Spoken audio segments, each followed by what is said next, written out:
Hello, everybody. Sorry for being a little bit late. I had a prior obligation this morning that I needed to attend. But we're here, better late than never, as they say, whoever they is. And what we're going to be doing is I have a whole bunch of things on the to-do list to get done. Some of these are bigger, harder things to do. Some of these are pretty easy. So I think on this stream, we're just going to kind of try to knock out as many of these things as possible. And just try to thin out that to-do list so I can focus more on like the bigger items. Still struggling a little bit with figuring out how to make large items more attractive. I'm still trying to figure out how to make the alchemy a little bit more attractive with large items as well. Like these large items are just like the albatross around my neck that have just been a constant problem in this game, but I am determined to figure out how to make those useful. And I think we'll probably end up doing something like what Ninja Link and others have suggested, which is adding innate abilities. That is something that I didn't initially want to do, but I don't really see any other way of differentiating the large cards enough to make them attractive. So anyway, whether we'll do that on this stream or not, we'll see. But anyway, before I get into it, I want to remind everyone that Alchemortis is available for wishlisting. It's a dark fantasy roguelite auto-battler where you can use alchemy to create your own builds and synergies. So definitely check it out, give it a wish list if you're interested. If you want to support the game and the development of the game, you can subscribe at Patreon. If you subscribe at the top tier for at least 1 month, not only will you be supporting the development, but I will also send you a Alchemortis Steam key when the game launches. So if you support on Patreon at this tier, you do not have to buy the game on Steam. I will send you a key for the full game. I will put your name in the Alchemortis credits as well as a thank you for supporting the development. And you also get unlimited access to my course content. So hopefully that's an attractive option for some of you. You can also purchase my courses individually. That helps. So if you want to you're only interested in one of the courses or whatever, that helps me out a ton. But also, there are ways that you could support the game non-financially. Wishlisting is one, subscribing to the YouTube channel, following on Twitch, liking the video, watching my other videos, joining the Discord. All that stuff is a great way to help me out as well. Tell your friends about Alchemortis. Tell them that the wishlist would help me. All that good stuff. Anyway, let's get right into it. Hello, RN Genesis. Welcome back. Good to see you. Clickertail, good to see you again. Good morning, Ninja Link. Indie Private, welcome back. Good to see you. Malicious Rabbit, good morning. Good morning. Wooius, I forgive you. Thank you. Good to see you all. Welcome, Wooius. Welcome, X Jokes. Good morning to you. It's time for Game Dev yet again. Hello, Jackie Daytona. Always good to see you. Emerson, welcome back. Welcome back. All right.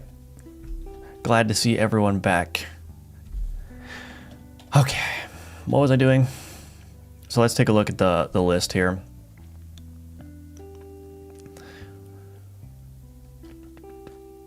Adding enchants, that one might be something we're going to do. Change damage icon to non-sword for clarity. I might actually take a different approach here. So let me see something. So I just want to differentiate the weapon tag icon from the damage icon enough. So if I go to what?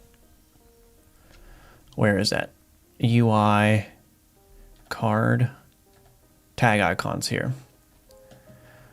So I was thinking instead of this tag being a card here, sorry, this tag, what am I saying? Instead of this tag icon being a sword, I was thinking maybe it could look more like a scythe instead.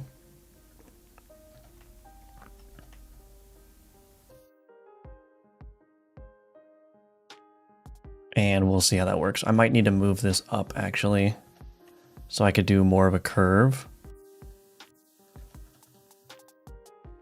Oh, that looks kind of cool actually.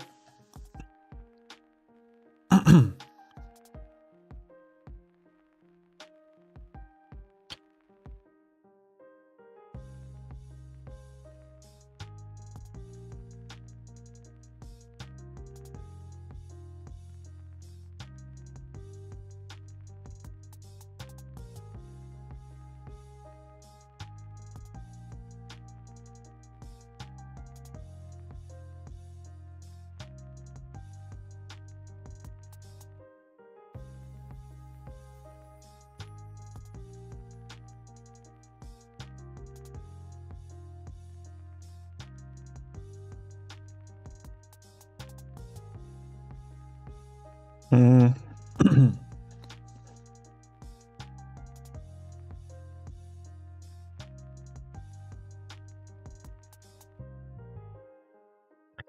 Hmm.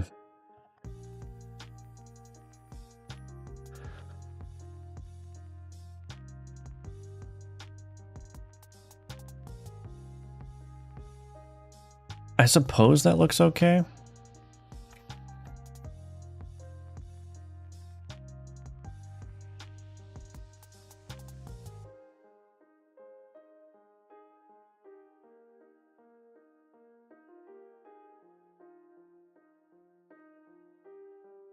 I actually don't know if that looks okay or not.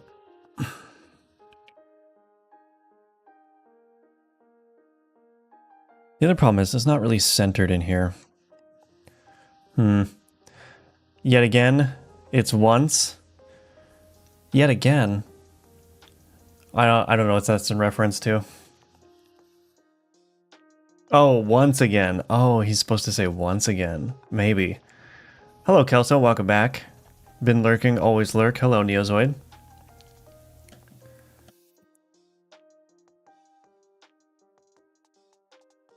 Maybe I need to... Let's see.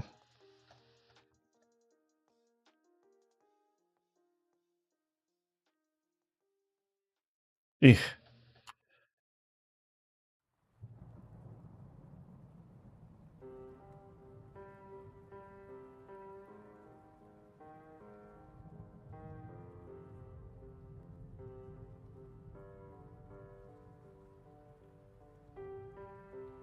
Well, I mean, let's see. I suppose that it doesn't actually look too bad.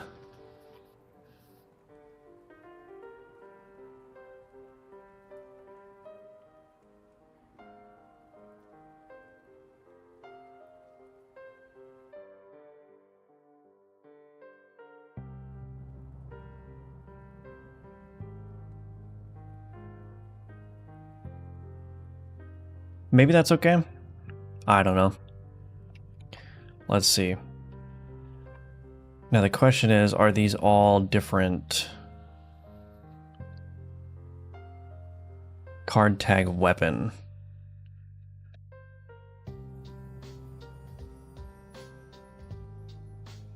Oh, it's an Atlas texture. Okay, all right. So I should be able to just export this whole thing.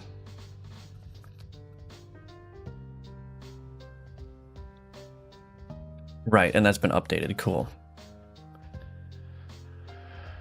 All right, let's see what happens. We'll see what that looks like. Got to change it up every once in a while. It's things you can change it how it wants. Yeah, it's already a riff on David Lynch's Weather Report intro, so it's not really mine to begin with. Oh, gotcha. All right, let's add a weapon card. Add item, stone sword.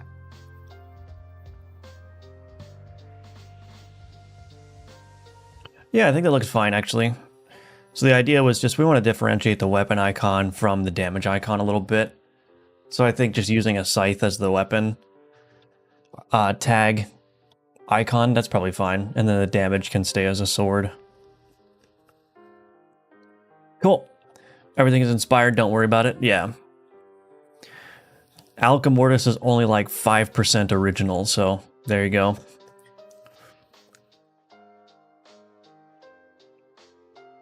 Maybe that's too low of an estimate, but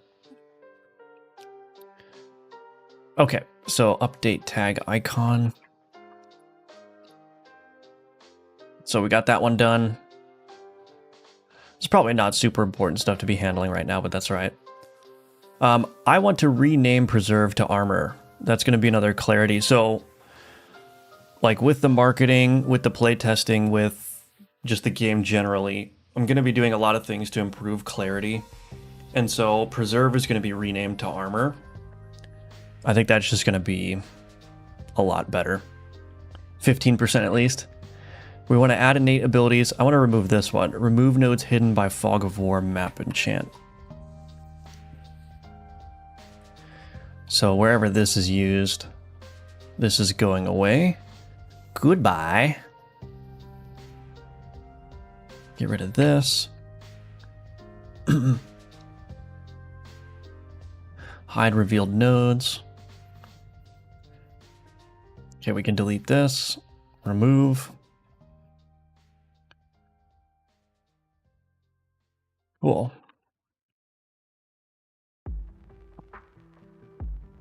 So this is no longer necessary. I mean, that was a good one, I think, with the free roam map style, but that doesn't exist anymore, so that's done. Hard upgrade cap. So this is something that I wanted to experiment with. I wanted to add an upgrade cap to items, so maybe cap items at tier 5. And the idea here behind making sure that items have a cap in terms of their upgraded tier is I do want to have the player focus on upgrading a variety of items. I don't think it's very interesting gameplay to just focus, like every time you visit an upgrade node, you just like upgrade your one card, right? So I think that I'm going to add a cap where at tier 5, they just can't be upgraded anymore.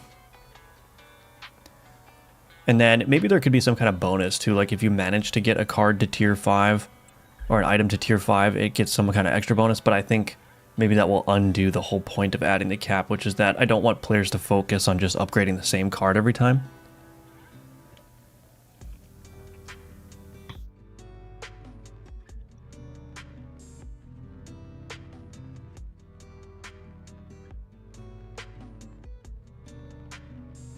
So let's go ahead and try that out. So if I go to my upgrade, let me think about this. So there's a couple of places actually where this needs to be updated.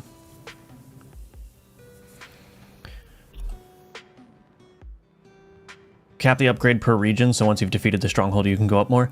So that cap kind of already exists.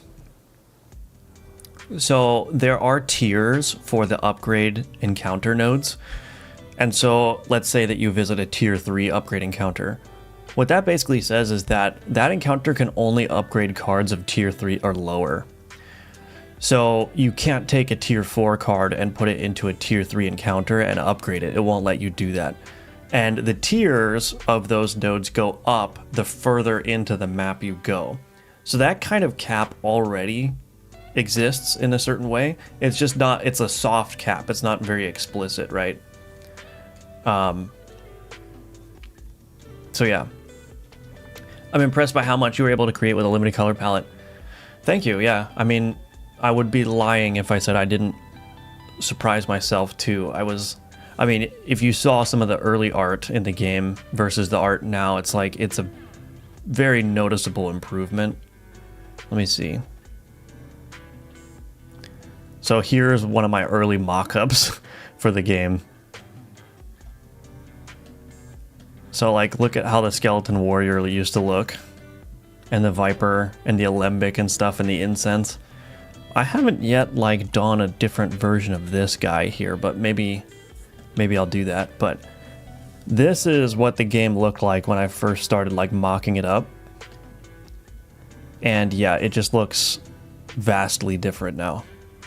So this was a year ago. Let's see when that was made. Oh no, that wasn't a year ago. Oh, it was last modified. I don't know when it was created. I mean, is it worth, just for the sake of curiosity, let's go and look at the history. Auto Battler mockup. Can I view file history?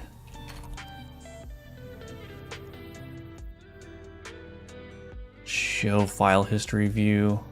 Can I not look at the file history of this?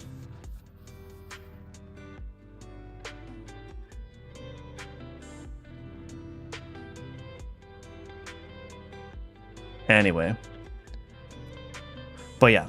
So, but then you look at the game now. I mean, oops, what the heck is going on? There's too many buttons. But you look at the skeleton warrior now versus the skeleton warrior here. It's a pretty big improvement, actually. Hello, Budget Jim. Welcome back. That's fair. It was already difficult to get above tier 5 in the first place unless you had some killer artifacts. Right, yeah. Hello, V. Welcome back. Always good to see you. Cutie Pie, I wanted to ask, don't you think someone will steal your ideas or code? I wanted to stream game dev too, but I'm worried. It's just that I have huge trust issues. Yeah, I'm not worried about that at all. Ideas aren't worth anything. They're just not. Like, if you have an idea that you think is super cool, the probability that somebody has already done that or already had that same idea is like 100%. And the code is like, I mean, in an age where AI can write all the code you need anyway, like, it's not, there's nothing to steal there. Like, the code is just the means by which you get your ideas functionally in the game.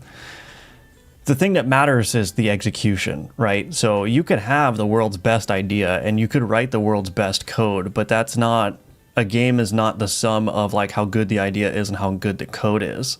A game is how well is it executed? How well is it accomplishing the design goals?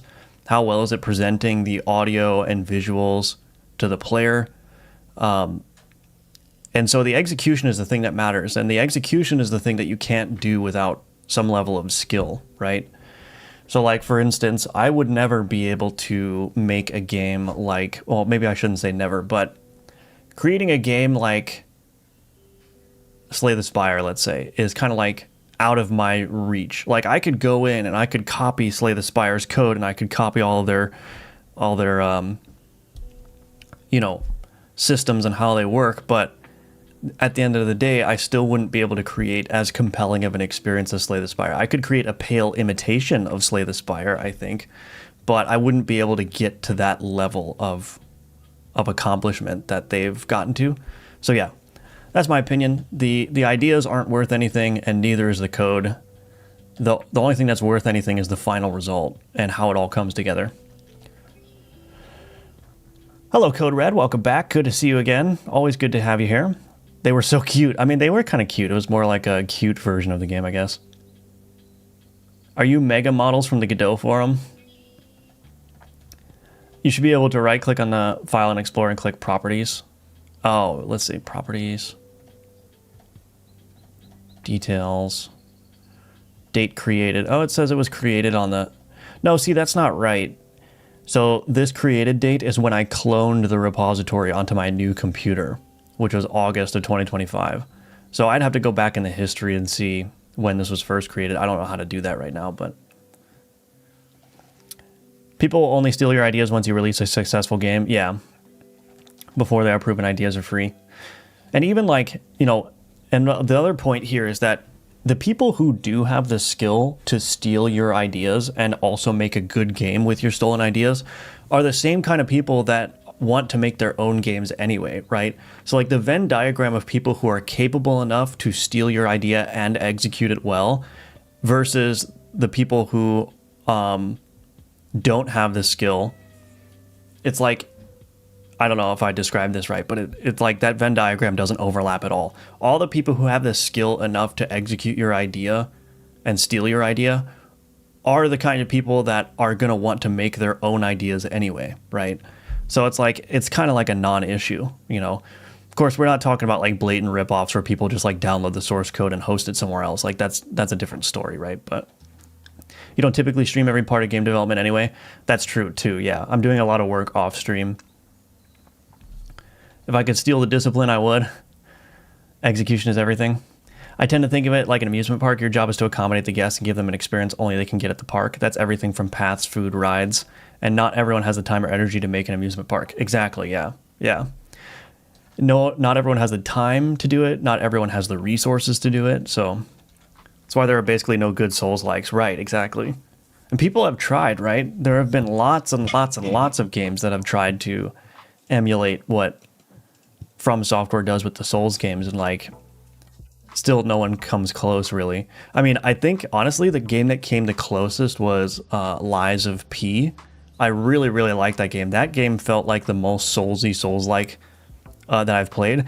But the thing about Lies of P too is that they very obviously were inspired and took a lot of ideas from Dark Souls, but it still feels like its own game. Like it has a different feel, it's got different lore, it's got different mechanics, and so like it still feels familiar, but it's also different at the same time. So compared to how many there are. Yeah. Yeah, I got to give Lies of P another playthrough. I really, really enjoyed that game. I really enjoyed it. I'm very impressed with that game. Agreed on P and was super skeptical before playing it. Lords of the Fallen also has a lot of unique stuff, but kind of whiffs on the Souls part. Yeah, my friend and I played Lords of the Fallen when they released that multiplayer update, and it was fun. Like, we had a good time romping around and killing things, but yeah, there was just something missing. Like, there was something missing about the execution of that game. It just didn't, it still felt kind of janky, if you know what I mean. Lies of P, on the other hand, feels like a very, very polished, well thought out, well designed experience in comparison. Haven't played the DLC yet. No Rest for the Wicked is a good tool for the Souls-like, but definitely has a much different feel. Yeah, I don't know. I don't even know. I know that they were inspired. Hold on, somebody's at my door. I gotta go answer the door. 1 second.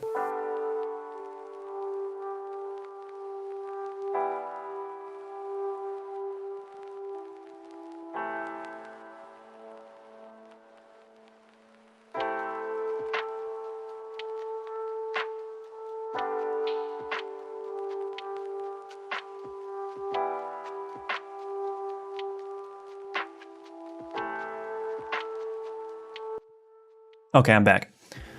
What were we talking about? Yeah, I don't even know if I would classify No Rest for the Wicked as a Souls-like. I know that they say that they're inspired by it, but it just feels so different. I mean, you have the stamina management and you have the dodge rolling, and the difficulty is there to a large extent, but I don't know. I don't know. I do like No Rest for the Wicked, though. Don't get me wrong. That's a dope game. That is a dope game. Certified stamp of dope. Okay, so we want to add a hard upgrade cap to items. How do I want to accomplish that? So let's figure out first where all of the set tier is being called. Combat Victory Transform, that's fine. Why is I think I have increment tier here.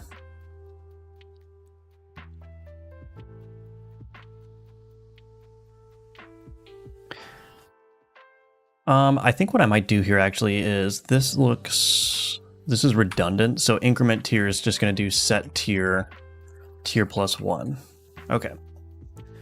That seems more appropriate to me. Alchemy Manager, card to original tier, card loot table manager, final tier.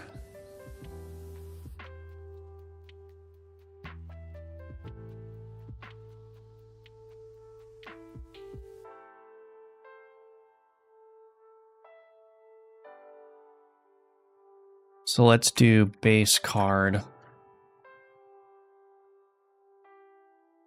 Public const int max tier. The tier starts at 0, I think. Oh, it starts at 1. Why does this tier start at 1? That's so confusing. Anyway, so max tier is 5. Then in the card loot table manager, we're going to want to do mathf.min of final tier and base card.max tier. And then I think that's basically the one place where cards can drop with higher tiers. Okay, and then we need to go to the upgrade event. Card upgrade event state machine, upgrade map twice effect. So this introduces a possibility for an artifact to change the max tier as well. So actually, maybe I'll just build that in right away before I get too overboard. So let's see. How do I want to do this?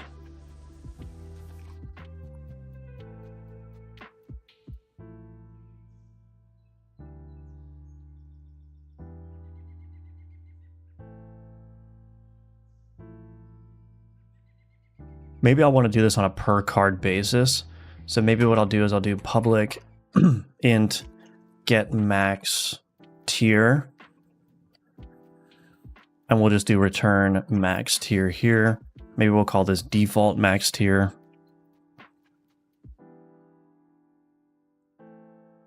And then let's make this private. So I'm just building this out in a way where if I want to have an artifact that can modify the max tier, I'll just build out the functionality in this method. I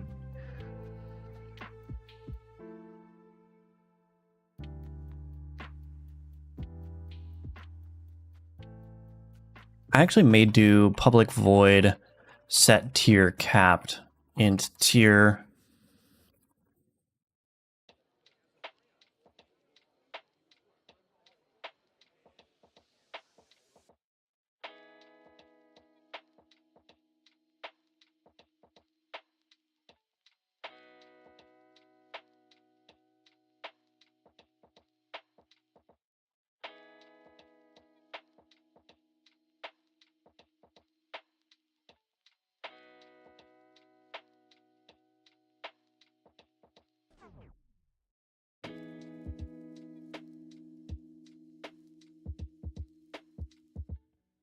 Maybe I'll do that.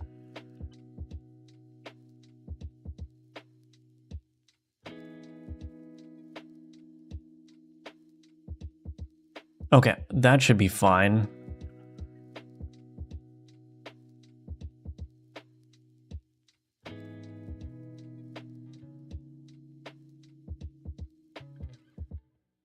Hard upgrade container, here we go.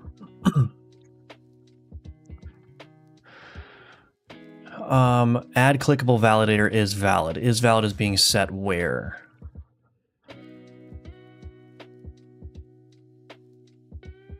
Let's just break this out. Var has one card is equal to, let's just do this. If cards.length equals 0, is valid equals false, return. If cards 0.tier is less than or equal to tier plus 1, or let's do is greater than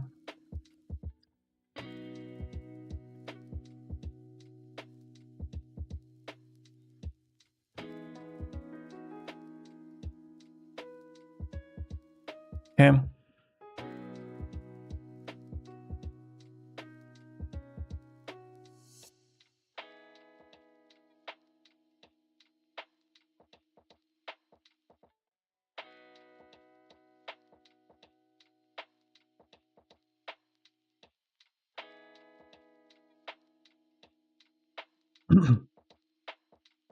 Let's change this. This needs to be not equal to 1.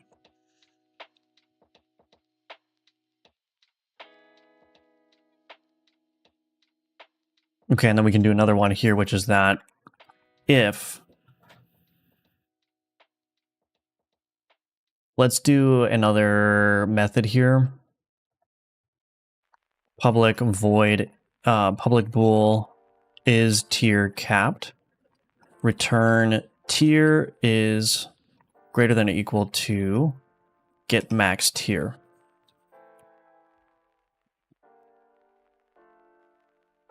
If card.is tier capped, return, no, is valid equals false, return. And then we can just return is valid out of here. Oh, I don't need to return anything there.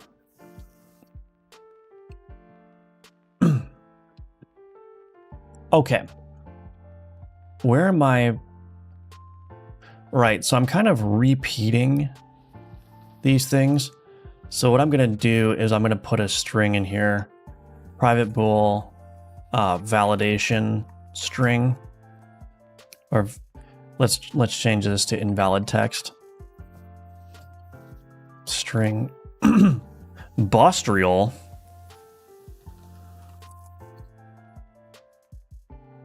Okay. Much more RPG focused, yeah. And the fact that you don't know a game with your idea doesn't mean it doesn't exist. It might exist, but be so bad that you can make it better and be recognized, yeah. Remnant 2 copies a lot of things from Dark Souls and does well, but it's also got a lot of its own DNA, and they really make it work. Yeah, I'm just not, I played Remnant with my friend. I don't know, I'm just not a fan of like those kinds of shooter games for some reason. Like look at Schedule 1 being accused of stealing from Drug Dealer Simulator. Schedule 1 is 100x better and cuter, but both have their fan bases. Yeah, that makes sense. Yeah, you're welcome, cutie pie.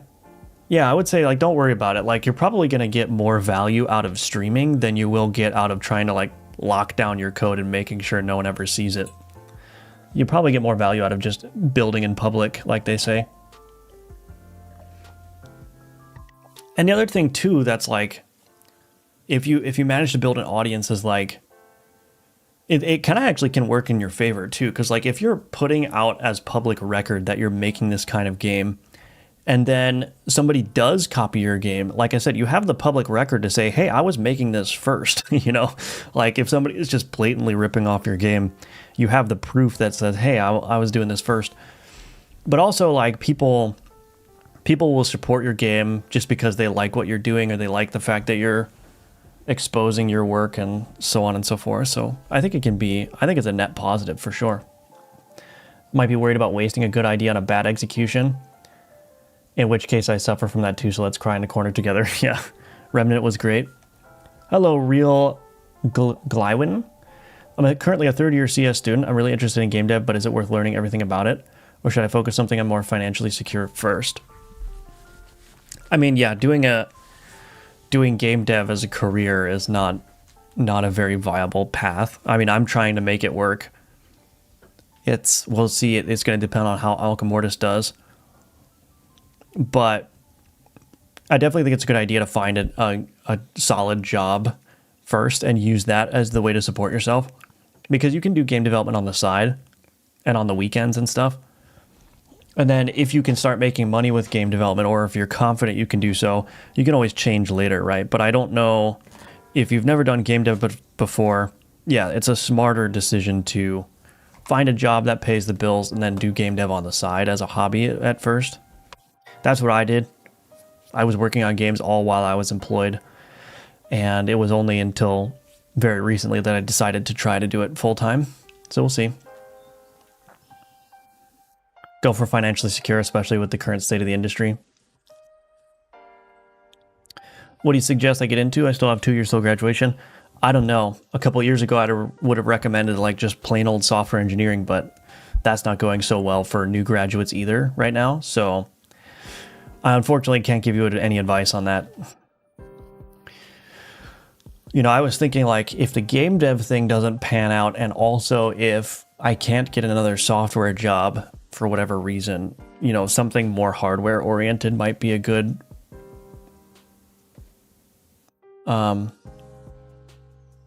good place to go, like electrical engineering or something. Pick an area that could overlap with game development so you're not wasting your time doing UIs or BI and carry skills over. Game dev and AA is cooked. Yeah, it might be. It might be.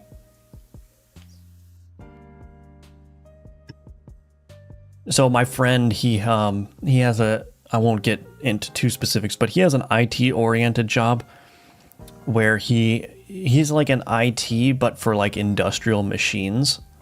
And so he drives around and like fixes water pumps and stuff.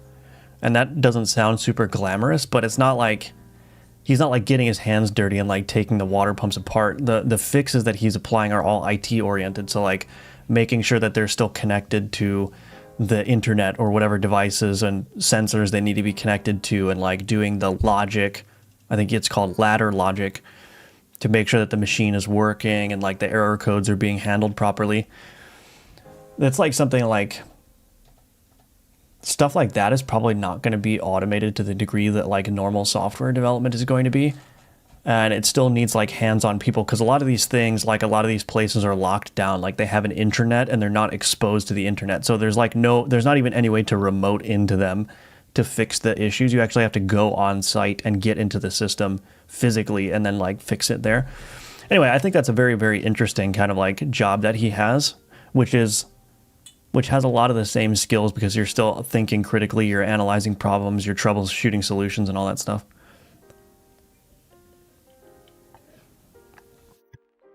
Firebelly lemonade stand.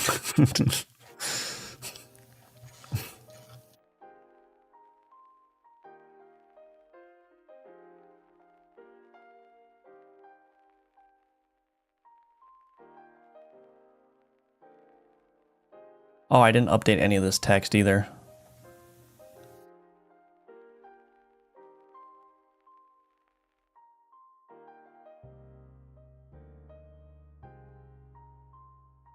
Okay, so I've just copied all that text over.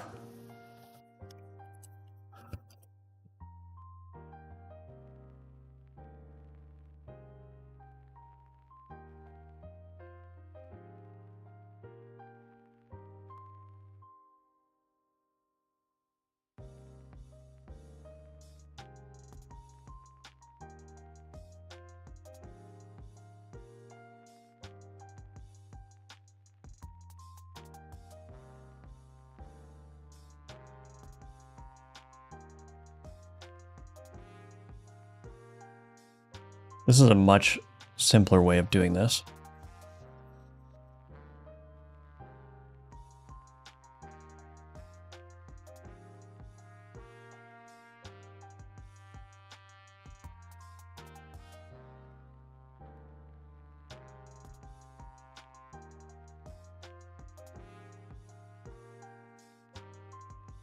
Okay, only items of tier.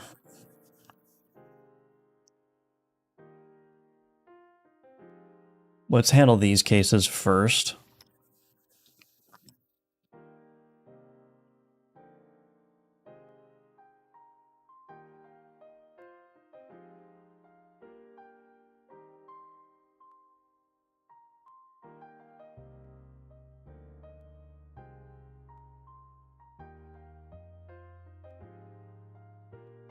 Okay, I think that makes sense. And then an on invalid clicked, this just gets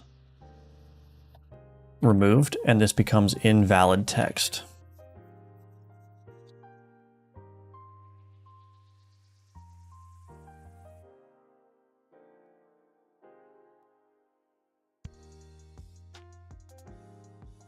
Okay, maybe we'll add another like a debug option too so I can test this easily. Let me think. Well, maybe not. Maybe I'll just change this default max tier to 1. And then what is my upgrade event? Event type. Card upgrade is 7, so we'll go to project settings. We'll generate the test map. Test map node type 7.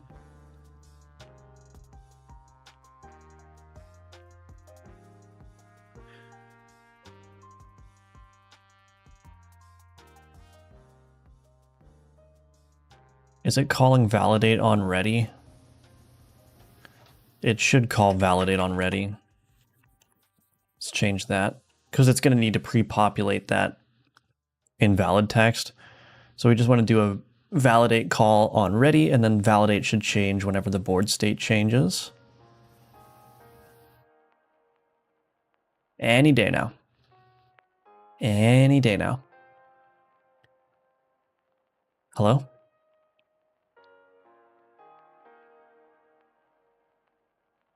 Okay, we'll just restart.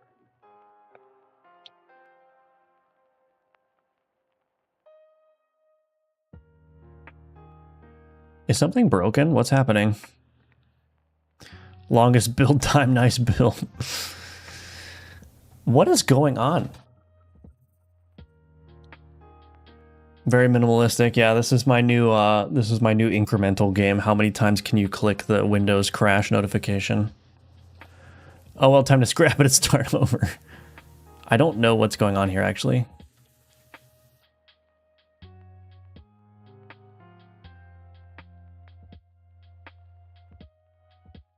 Maybe I'll just restart Alchemortis. Restart Godot, I mean.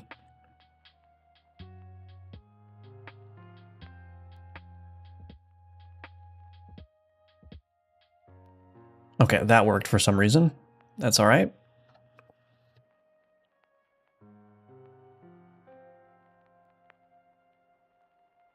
Items at max tier and cannot be upgraded. Perfect. So I'm pretty sure that that's just going to work. I don't think I need to test all the validation cases because it didn't really change logically at all, so...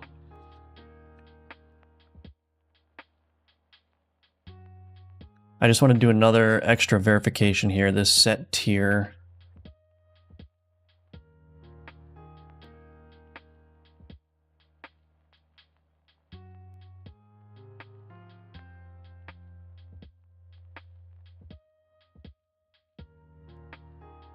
Okay, cool.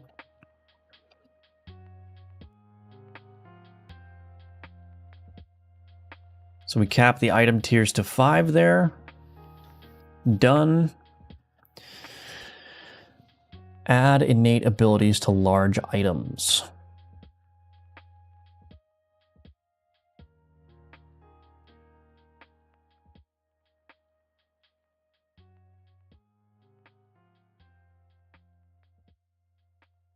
Nerf dragon skills ratio. Okay, all right. So we got some cool stuff to do. Classic Godot. What color scheme are you using for your IDE? It's Dracula. Good old classic Dracula. Okay, I'm going to take a quick 3-minute break, and then when I come back, we will continue on with some of the smaller stuff. Maybe we'll start adding innate abilities to large items, but we'll see. Anyway, I'll be right back in 3 minutes, and we'll continue on.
Okay, I'm back.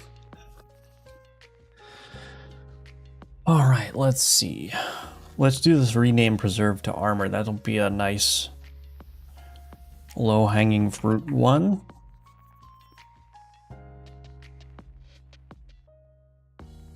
Alrighty.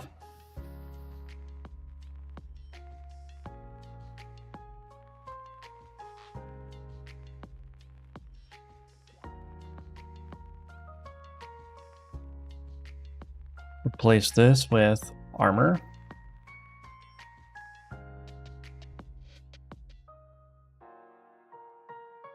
Replace all. Okay, do I still have anywhere where preserve is used? Wait a minute. Oh, we need to find preserve damage now.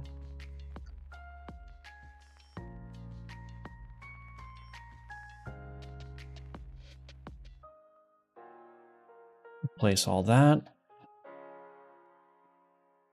Okay. So now I need to look where this is.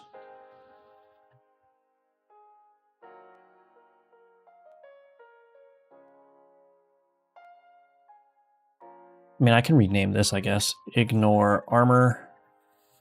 Rename that.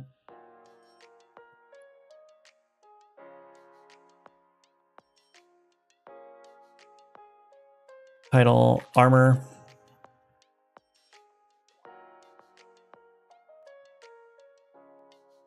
Damage, armor. Armor. Armor. Poison damage bypasses armor. Holy damage bypasses armor. This is a lot clearer, I think.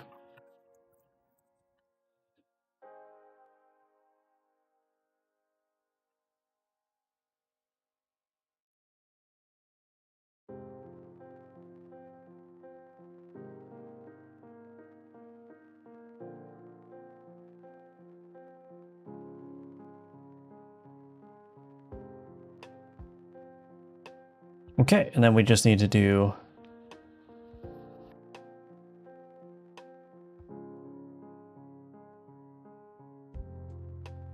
actually, I think I can remove these ones, these two strings. I don't think that's necessary anymore.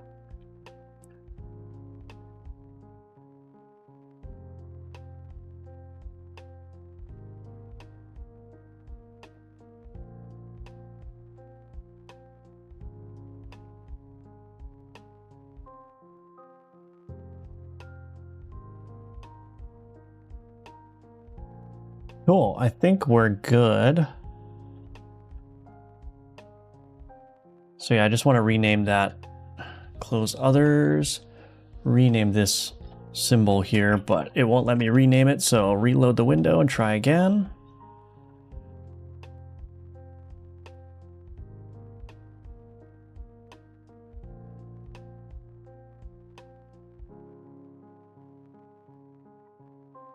This element can't be renamed, are you serious? Why not?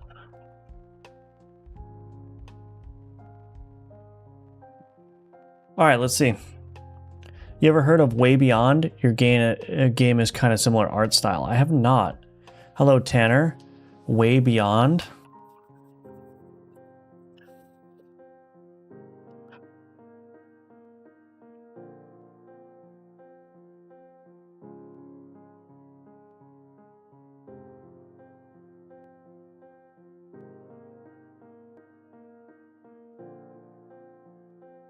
I'm actually not seeing it. I'm doing a Google search. Oh, is it on itch.io?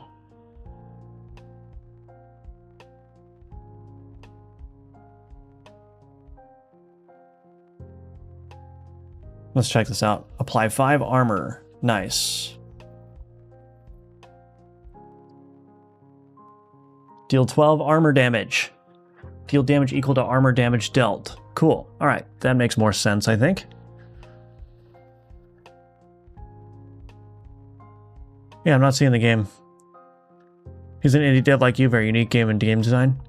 I guess the art style is kind of similar. I don't think it's really... Yeah. Kind of similar is how I describe it, but... Yeah, I just pulled it up. Let's see. I'll bring it over, I suppose.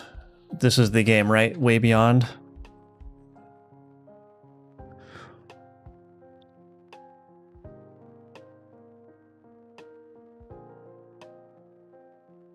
Has a very interesting style. I've always been a fan of like those games that have very, very like tiny art styles. I think that's cool.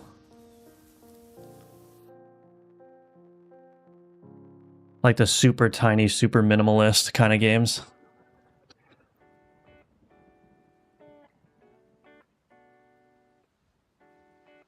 More the color theme. Gotcha. Yeah. It was very cool watching him build it, maybe with a custom game engine.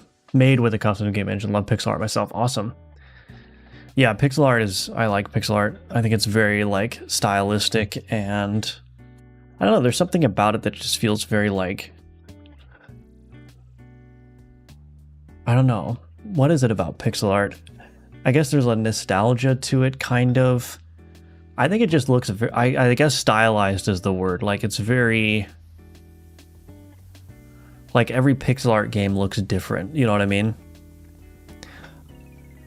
Maybe I'm wrong, but...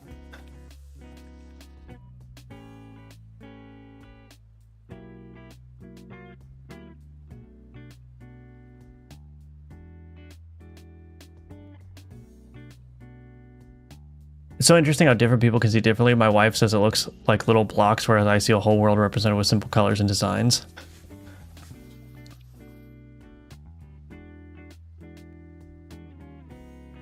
All right, let's see. Rename pixel or preserve to armor. Yeah, I think that is an interesting thing about pixel art. Is like it lands differently on different people.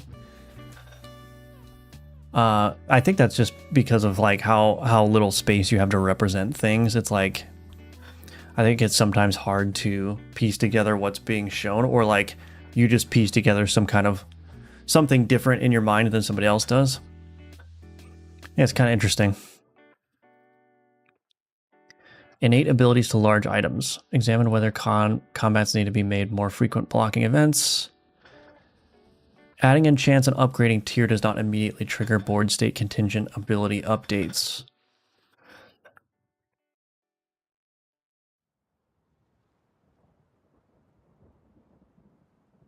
Let me take a look at something really quick.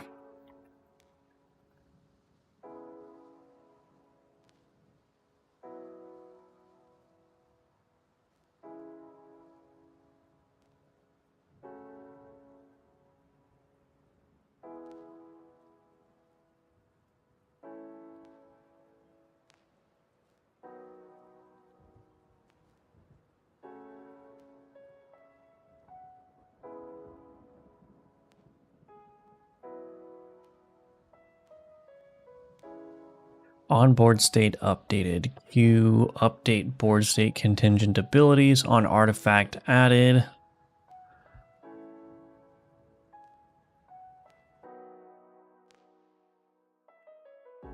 So yeah, I think, let me think about this. I don't know how I'm going to solve this one. So maybe I'll leave this one alone for now.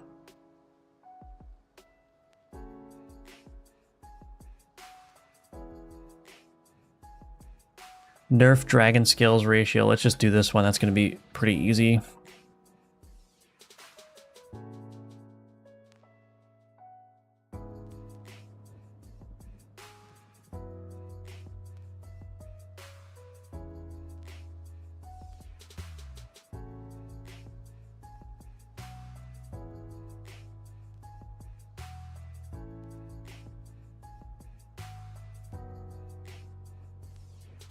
Maybe I don't want to do that. Let's just do const float multiplier 0.5 multiplier. Okay. Oops, I probably shouldn't have done that.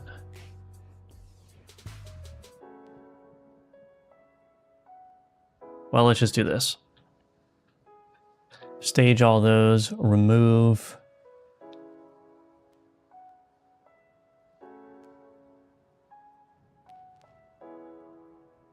Oh, well, this had, okay, anyway, whatever. It's fine, I'll just wrap it all up in one, it's fine.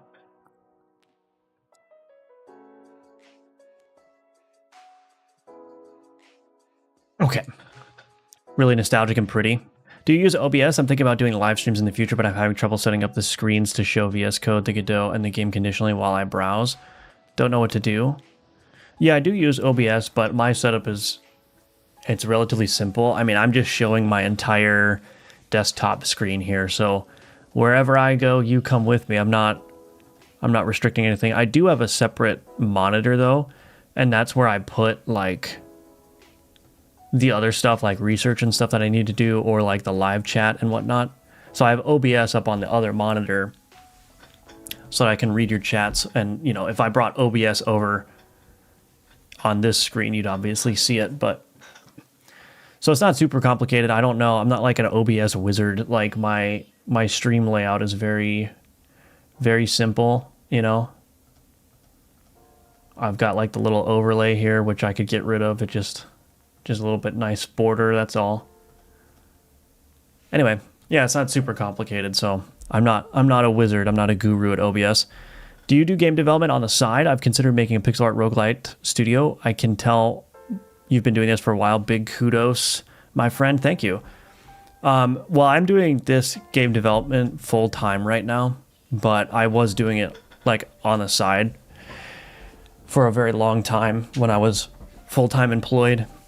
But Alchemortis is the first game that I'm making where I am doing it full-time, basically. So we'll see. We will see. I'm funding myself entirely, and if I don't make any money from Alchemortis, then I will have to go back and get a regular old job again. Game dev have multi-monitor setup, yeah.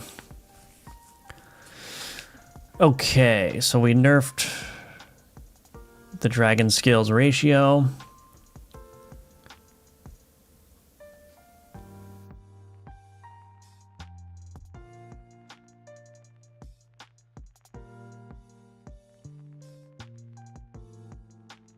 So the next big thing we have to do is like add innate abilities to large items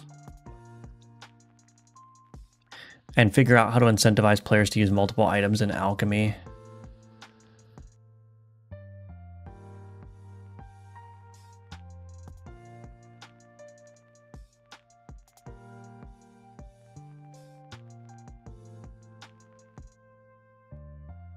Yeah, all of these are like, I don't know, super big ones. I mean, we could add innate abilities to large items. I just don't have any good ideas for like what innate abilities would be. Wish listed, thank you. Thank you, I appreciate that.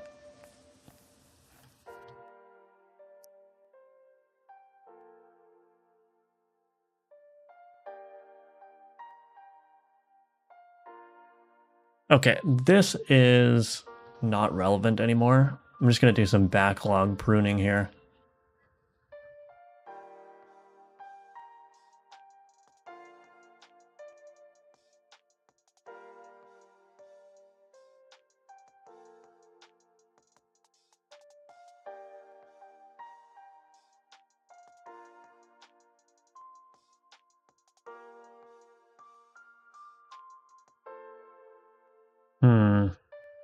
So there's a couple of major problems that I'm still having. One, large items are not super attractive to build around still.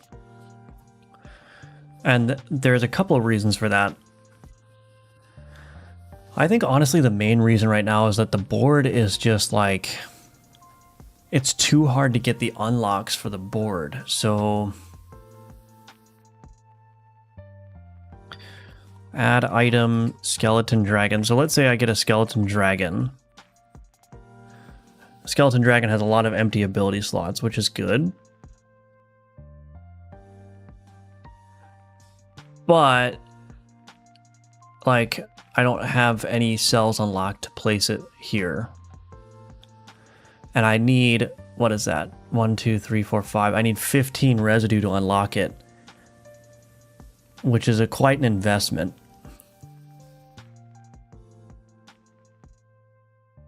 And residue can only be gained from alchemy.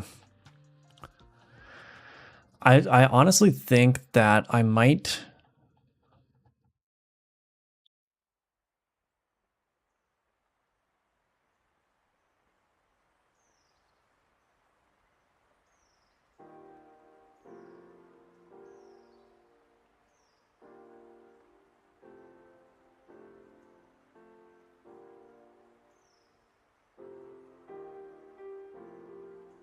I might get rid of the lock cell system entirely. The problem is if I make that starting board opened up automatically, I might have to rebalance how the beginning of the game works. Let's see, let's get rid of that. Ignore save file. Let's turn off debug fog radius. So let's see. What's the name of the to-do list app? It's Obsidian with a Kanban plugin. How you connected Godot with VS Code? I'm using C#, so it's just, they're just separate. So like you can open up the C# project in VS Code if you have the C# extension installed, and you know, you just edit the code in VS Code, and then when you go to run Godot, it builds the changes. So there's no like specific connecting work that you need to do. I mean, the only thing that really has to be explicitly connected is like getting the debugger set up, but that's pretty easy to do with the extension as well, because I think you can just enter a command and it will spit out all the debug files or the debug configurations for you. What in the heck? Okay. Maybe decrease unlock to 2 residue instead of 3.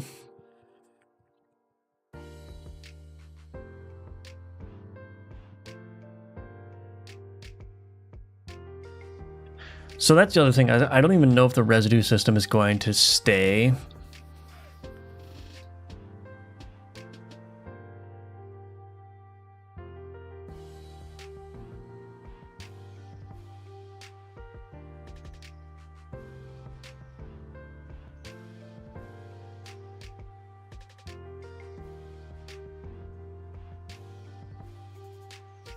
I'm trying to think, like, is there a more interesting way that we can give the player board size increases?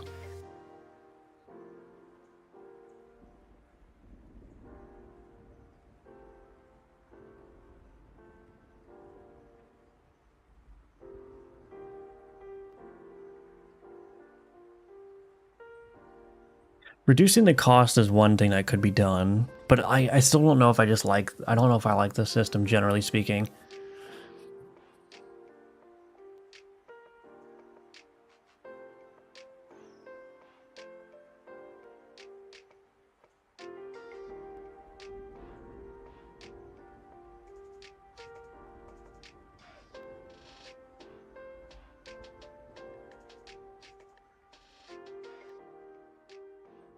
Yeah, I don't know. You're building this game like a roguelite, right? Maybe players can start out with that currency to unlock slots early.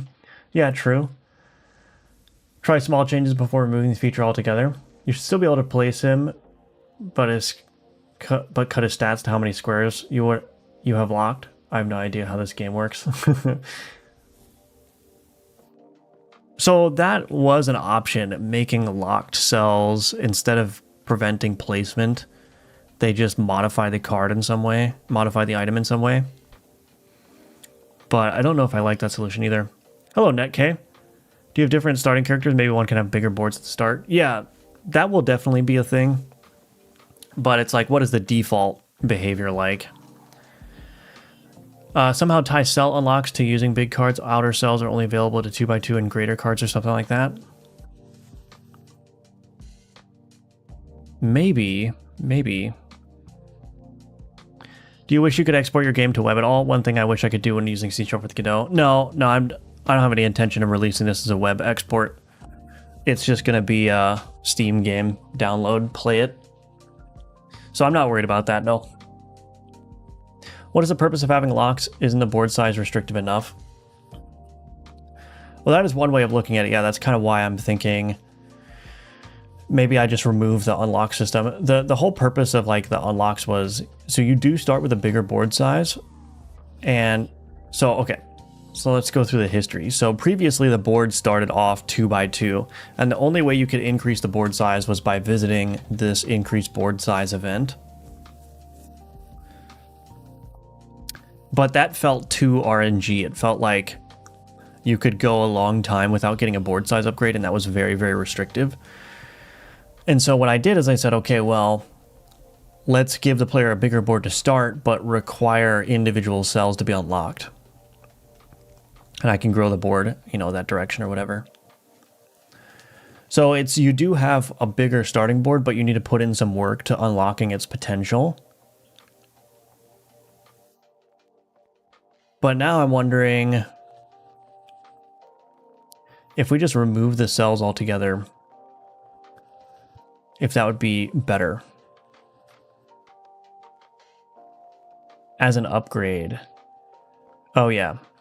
What if you could loot board pieces and permanently snap them onto your starting board of 2x2? That could work. That would be a slightly different approach though, because this is designed to add rows or columns at a time.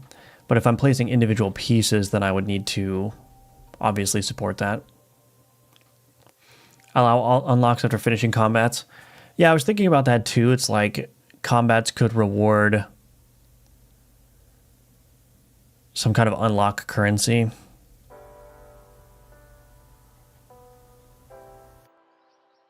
Can you give a general estimate of how many games you've made before this one? Curious how long it takes to get skills, game dev. Well, I have dozens upon dozens of unfinished projects, but I have a bunch of published projects on my itch.io page here. So all of these games are like finished kind of in the sense of like they are either full games or they're like game jam games, which are still full experiences, but they're just very small.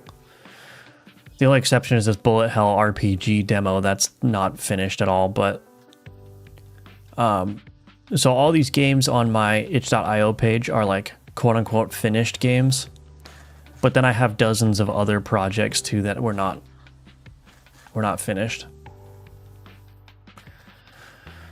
So I've been doing this for a while. I mean, I've been doing game development in some capacity since I was 14 years old, and I'm 31 now, so it takes a long time. At least for me, it took a long time.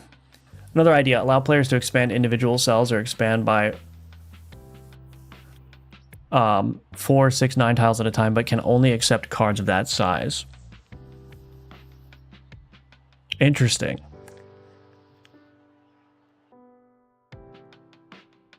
I think locks could be a feature for higher difficulties game mode, like one giant cell.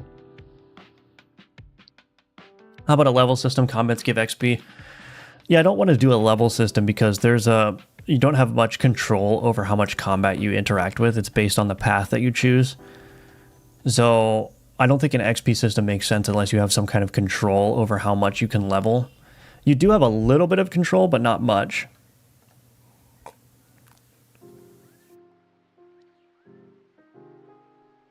Some cost residue and some others cost blood. Did one game jam and that was super fun. Learning that game dev is hard. It is very hard, yeah. If you unlock after combat, you might as well have it unlock with blood, have the one currency and just play it, choose what they need. Yeah, I think that's right.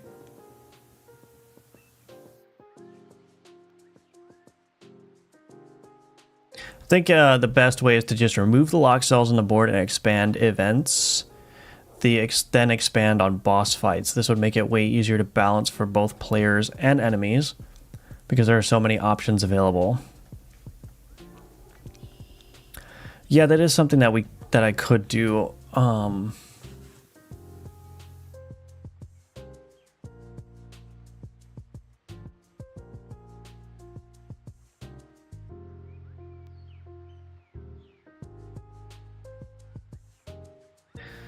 Yeah, there's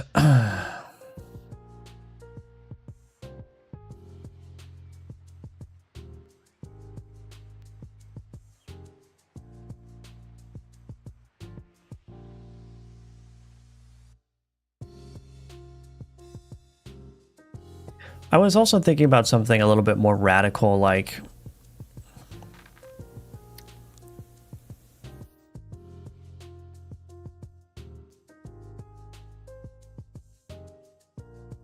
well, this was kind of, yeah, this is just kind of like a brainstorming that I was doing, but it would be kind of cool. I think somebody mentioned this at one point too. It'd be kind of cool if you could like compress the size of large cards so they could retain all of their abilities, but they take up less space. Another interesting idea was to make large cards actually act as containers for other cards. So if you have the mosquito swarm here, maybe it has like, you can stack a card on top of it. You know what I mean? I think that would be a little bit too much of a technical rework, but I think, I don't know. Let's do this. I'm trying to think what is the most appropriate way forward here.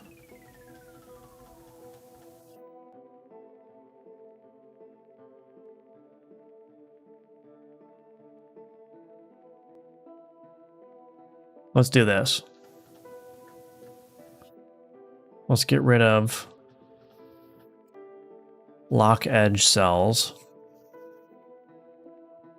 Not sure if these are good ideas, but I find thinking outside the box usually gets the ideas flowing. Yeah, for sure. Like, I think this is the kind of thing where, like, an out-of-the-box idea would help. But let's say we start the player off with just a fully unlocked board.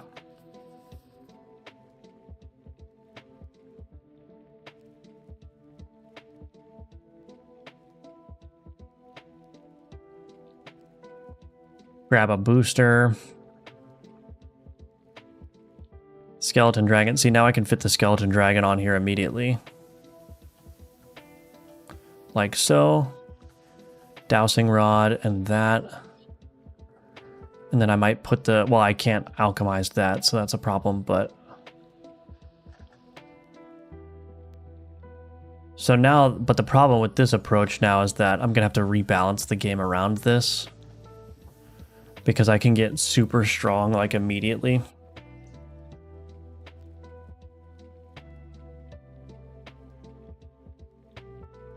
Does selling carbs help the player unlock the board? No, it does not.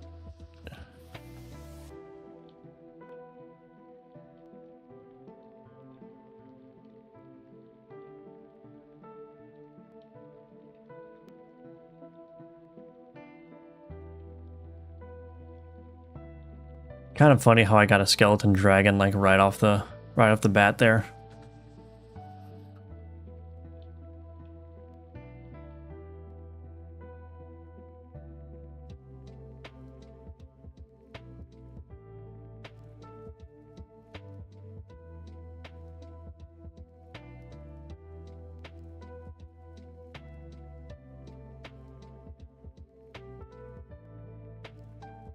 I'm trying to think if I could tie... So the alchemy system is kind of tied to the board size increase as well. I'm wondering if... Like maybe just reducing the residue cost or something.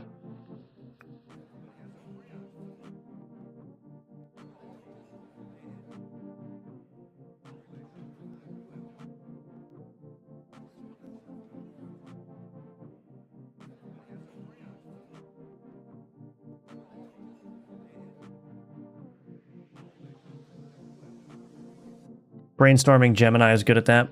Seems like you have the idea of lock cells, but currently it's too difficult to unlock them, so I think removing residue and just using blood to unlock could be a simple solution. Yeah, that could be a simple solution.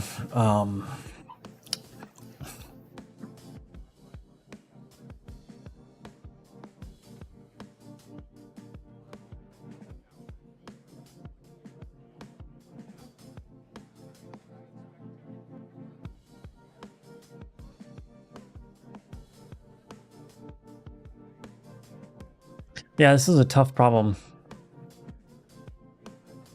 This is a tough problem. Maybe start certain cards at a specific tier so they can't be offered at the beginning. That is another option.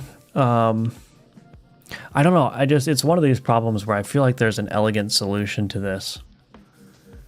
I mean, maybe it's what Ninja Link said, which is that the board starts off larger, but and then it only grows when you defeat a boss. But that kind of, I guess the reason why I'm not super eager to go that direction is that I do want there to be some, like, it's a roguelike, right? A roguelite. So I do want there to be some variation in like your ability to get boards of different sizes. Like I want there to be those fun runs where you just like, you were able to unlock a lot of your board potential and like, maybe you were able to create some really ridiculous synergies because you had such a large board. But the thing about restricting the board size, though, like this, is that it is kind of like a forcing function, right? It's like a constraint that you have to work around as a player. So it's like, I want the board to function as a constraint that you have to think about and how you position your cards and how you alchemize your abilities. But I also want there to be some flexibility in terms of the size of it.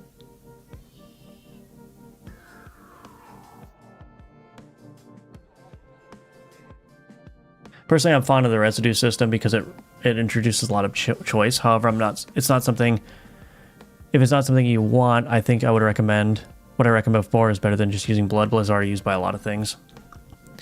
So I don't necessarily dislike the residue system. I think, so there's another parallel problem here too, which I'm thinking about, which is that it's not super attractive to do a lot of cards in alchemy at once.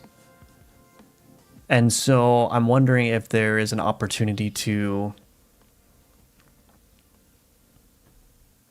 maybe tie these systems together. Like I almost wonder, like let's put the locked cells back, but I almost wonder if like just reducing residue cost.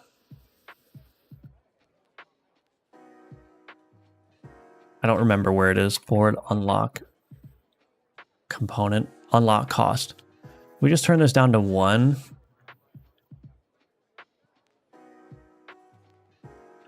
I think so. Yeah. I think there's another problem here too, which is that residue is only used for unlocking board cells.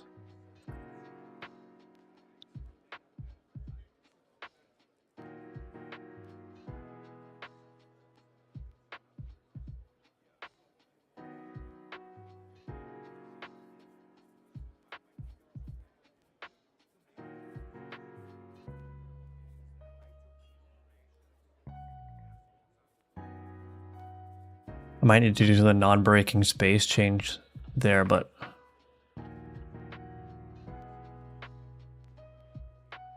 anyway. So I think residue just needs another purpose as well. If there was some kind of tension between how you spend your residue, whether you use it to unlock your board or whether you use it for something else, maybe that's what's missing. I could see there being a situation where you get like a residue bonus for alchemizing multiple cards together at once as well. Yeah, I don't know. These are like the final remaining problems with the game is like how these systems interact with each other. I shouldn't have gone that way. It's okay, I'm not really playing for real anyway. As a player, I would like to get something back when I sell a card, not just space. Am I missing something? You get blood. You get blood. I mean, here, hello Arion, welcome. Here's another potential thing that could happen. Cards could sell for residue instead of blood, maybe.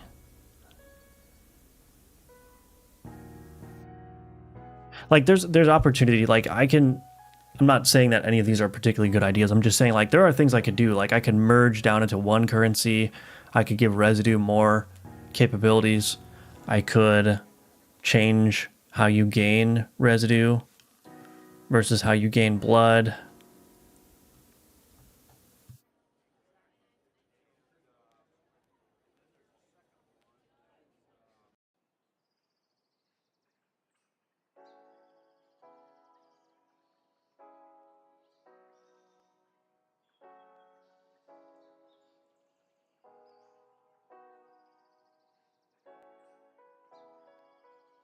Projects to allied ritual items. I don't have any ritual items.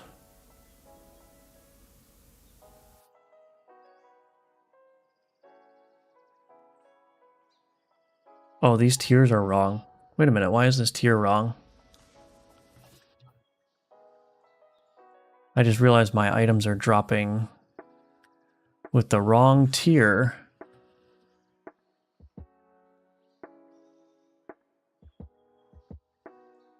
Why is that happening?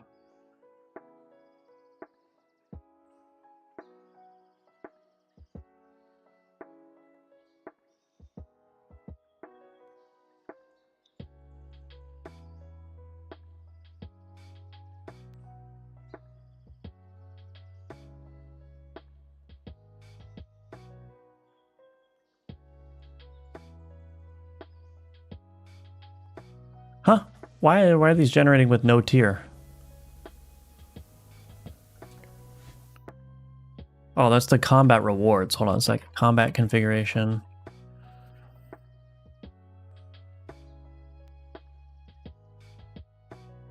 Oh, maybe this wasn't a long-standing issue.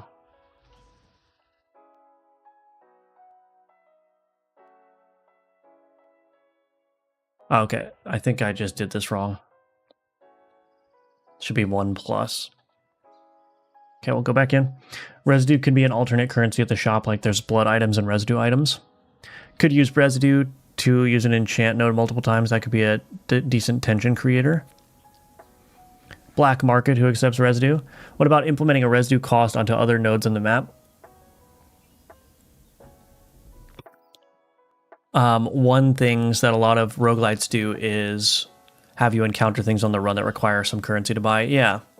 So maybe you can only upgrade your board size or your other cards or whatever if you spend the residue at that node as well. Or maybe the obelisk requires residue to activate it. That could get interesting. Yeah, that could work too. Then you need to balance holding on to residue for the future and using it to increase your board size, because filling a board with weak cards might not be a smart idea versus a small board with strong cards. Yeah, I think maybe something like that could work. Maybe artifact rerolls could cost residue as well.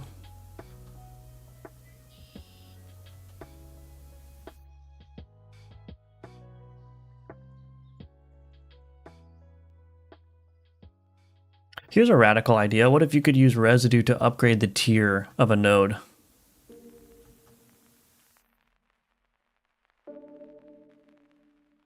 So if you really, really need a booster that's higher level.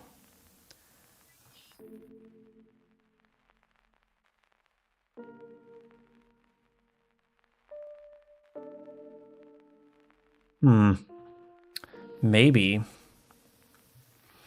Cool idea. So maybe keep these cheap so you can unlock them easier, but then have different pressure on when to use residue versus not.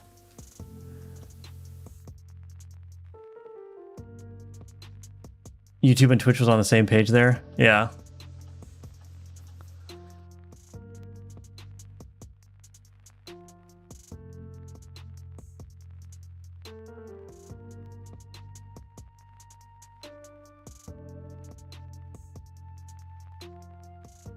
Let's take the hands there. Let's see.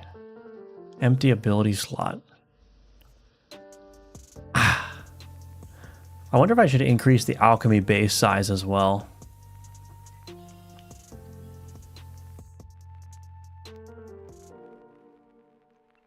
So many questions, so many things to think about. Oh, legendary.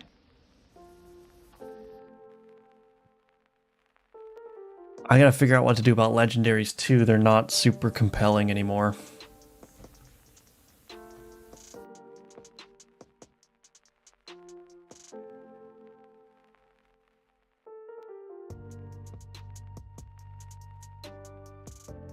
Oh. Wait a minute.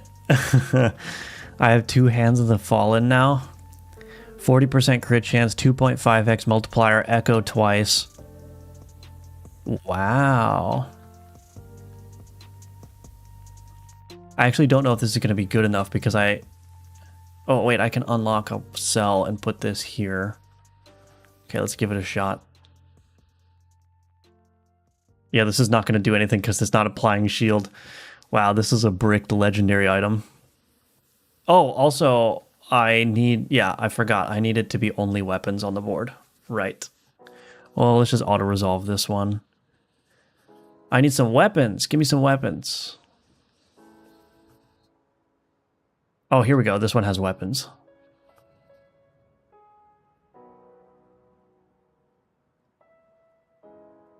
Orbitoclast. Oh, inflict... Oh, of course that's the weapon I get. But I have the snake whip here. Apply 3 poison, apply 3 bleed. We'll take the scarab as well. So this is a weapon. It has 2 empty ability slots. So I'm going to get echo twice. So maybe the scarab with the snakehead whip.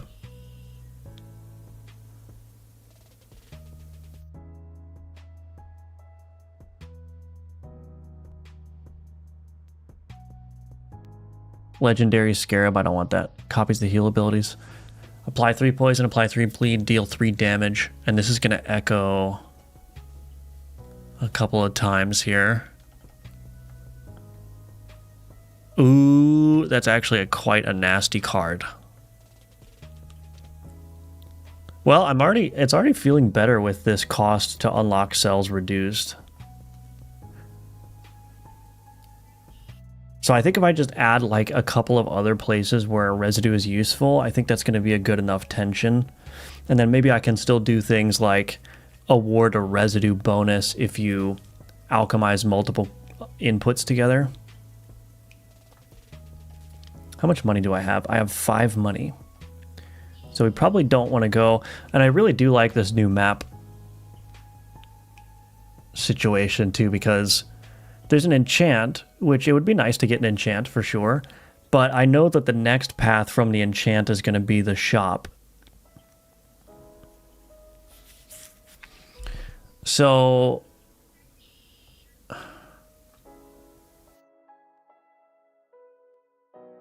I'm like, well, I don't really want to go to the enchant because then the shop is going to be wasted. But what I could do, I mean, I guess it doesn't matter because I'm not going to be able to visit the shop anyway. But I'm looking at this other path. I'm like, well, there's an enchant here. Although there is a grow board there, though. Oh, but this booster has weapons. Okay, we're going to go to the booster that has weapons. See, like, that situation is actually... It actually made me think about what I wanted to do there. So I'm really happy with that so far. I want to get a weapon card here. Ooh, an axe.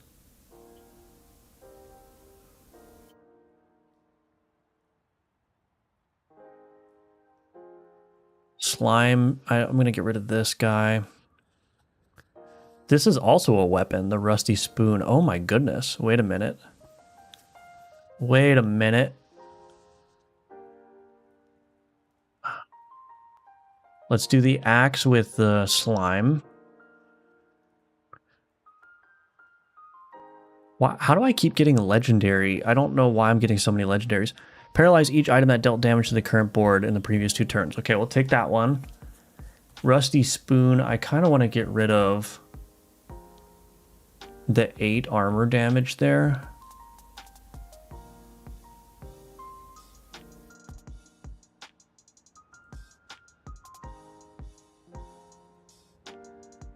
I'm going to reword that actually. If this item has dealt at least 8 damage to armor, exhaust this item. Okay, that's fine.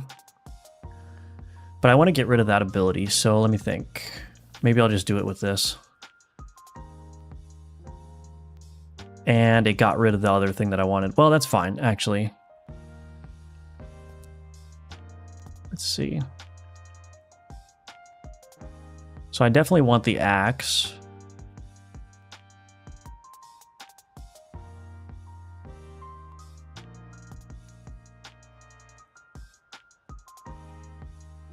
Spoon.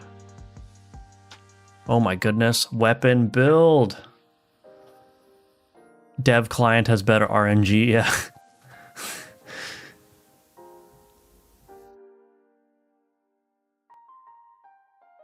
I just want to see if this is working. Rusty spoon dealt 4 damage, dealt 4 damage. Snakehead whip, 3 bleed. Oh, it has a 3x multiplier, dang. Then 9 bleed, then 3 poison, then 3 bleed. Then...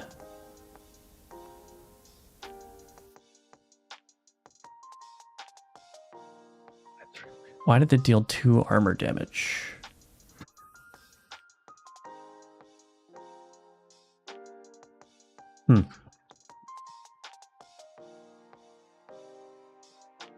So I don't know why this one dealt 2 armor damage and then 5 damage. I guess it was dealing...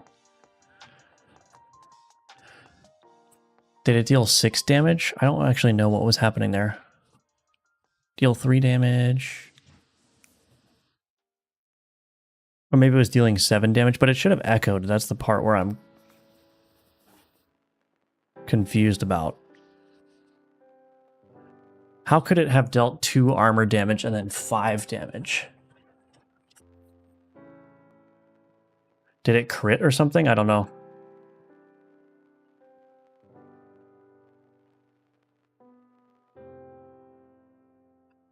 Dealt 4 armor damage, 5 armor damage. Where's the snakehead whip? Let's see. Dealt 15 damage. Oh, right. It's echoing twice, but that doesn't mean it's dealing... Right. Okay. It's not doing every ability twice. I forgot. So it must have dealt 7 damage. Does that make sense? Yeah, that makes sense. So this damage increases by 2 executions. So it was on its... It had already executed 3 times, which is why it dealt 7 damage. 2 of that went to armor and 5 went to damage. Okay. I'm just paranoid that my my code may be breaking as I'm making these changes. Is there a way I can fit the scythe on here somewhere?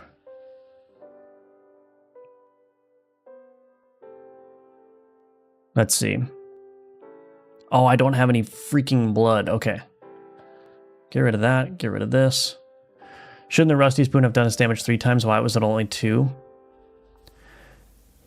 It may have echoed this ability here, which doesn't do anything if it echoes. So actually, maybe that's a problem. Yeah, this should be can echo equals false. Yeah, so that the unfortunate thing about the echo system is I kind of need to keep an eye on like which abilities can actually be affected by echo, because this one is more like a conditional one. It doesn't make sense for this ability to echo, so I think that's probably why. Prints an echo on 1 log. It should echo, yeah. I mean, I'm gonna rework the combat log at some point, for sure. Scython. Apply 3. Oh, look at that. Oh, 4 poison to self, though. That's not great.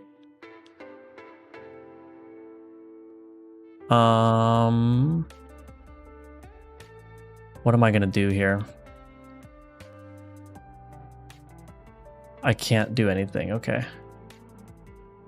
I mean, the Rusty Spoon is not doing that much.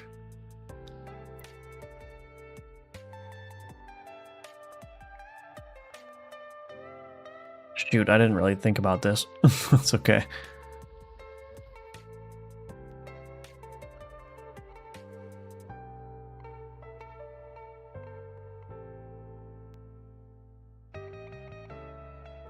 I don't think there's a way to make this work. It's all right. Let's take a look. Oh my goodness. This Hands of the Fallen might be a little bit powerful, but that's okay.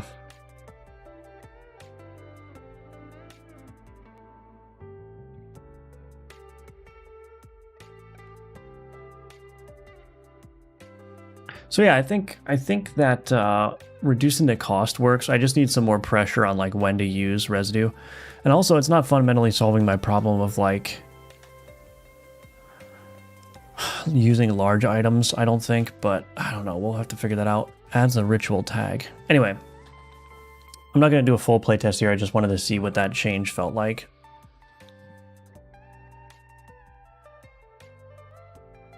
So let me just do something really quick. So this, what is this called?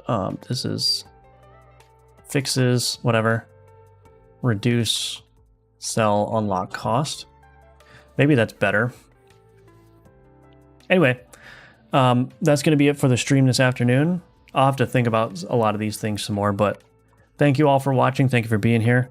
If you're interested in supporting the game, you can wishlist Alchemortis on Steam. I would very much appreciate that. And you can also follow me on all the socials, join the Discord, all that good stuff. I hope you all have a great day. Maybe I'll stream later this afternoon. If not, I'll be back at it tomorrow at 10 a.m. Eastern, so I hope to see you there. And yeah, have a good day. Bye-bye for now.